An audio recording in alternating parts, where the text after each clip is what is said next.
Hello friends, आज हम बाल विकास का सिद्धांत जानेंगे। ये सी-टेट के लिए बहुत इंपॉर्टेंट है। बाल विकास का सिद्धांत, पहला विकास की दिशा का सिद्धांत, जिसे हम कहते हैं प्रिंसिपल ऑफ डायरेक्शन। विकास की दिशा का सिद्धांत जो होता है वो सिर से पैर की तरफ चलता है। पहले बच्चे के अपने सिर को स्थिर करना सीखते हैं, फिर बाद में पैर को। तो जब हमारे विकास की दिशा सिर से पैर की तरफ होती है तो इसे मस्काधोमुखी या शीर्षाभिमुखी सिद्धांत सेपा लोक को कहा जाता है। जब हमारे विकास का क्रम मध्य से बाहर की तरफ शुरू होता है तो निकटतम दुर्भिमुख दृष्टिकोण होता है। तो हम ये कह सकते हैं कि विकास अद्भुत होता है।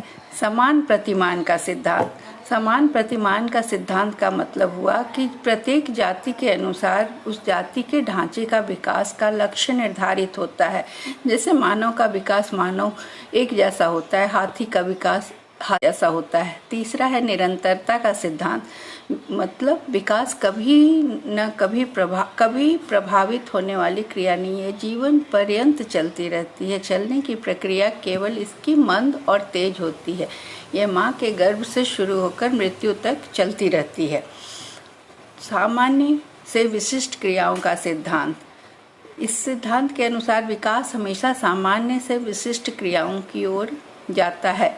उदाहरण के लिए उठना, सैर करना, दौड़ना सब क्रमशः होता है।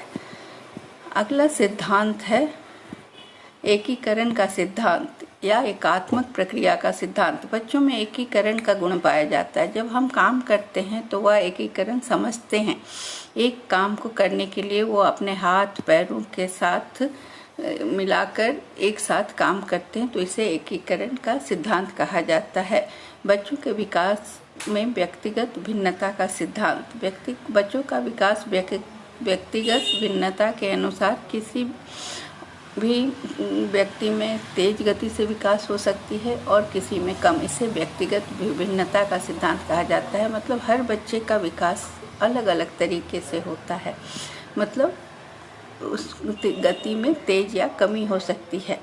ये जो विभिन्नताएं हैं ये आनुवांशिकता और वातावरण की प्रकृति पर निर्भर करता है और इन दोनों के कारण ही व्यक्तिगत विभिन्नता होती है। इसलिए हम यह नहीं कह सकते कि आनुवांशिकता का 50% और पर्यावरण का 50% भागीदारी होती है।